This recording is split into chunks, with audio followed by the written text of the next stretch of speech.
Hey folks, my name is Matt Hatfield. Today is Tuesday, February 20th, and I'm going to give myself 3 minutes to get through this information, to be quick about it, to give you quick information, give you sort of a mortgage market update about what's going on in the marketplace. So, first and foremost, I get calls from a consumer group. Goes back for years and years and years and years.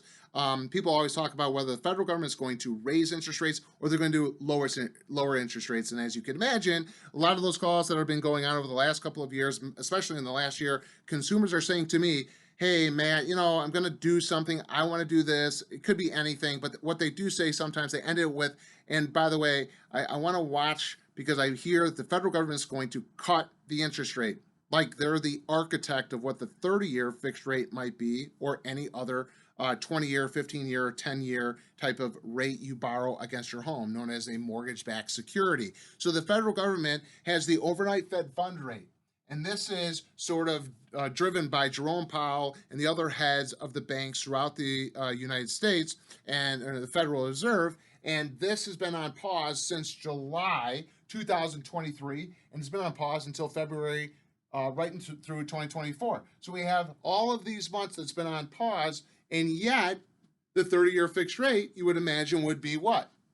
Flat with this line as well. But it's not, because the mortgage-backed securities operate independently from the overnight Fed fund rate. The overnight Fed fund rate is an option that our local banks, regional banks, large institutions, big banks can borrow funds, and we can get way in the weeds trying to describe exactly what the banks use this for. But if they're borrowing money at 5.33 and they lend it back out to consumers with home equity lines of credits, because that's a different kind of product that is tied to the overnight Fed fund rate, just like car loans are and credit card loans and a lot of other installment loans and other business loans. The overnight Fed fund rate is definitely an indicator of what you might be paying on other types of loans that you borrow from the banking industry.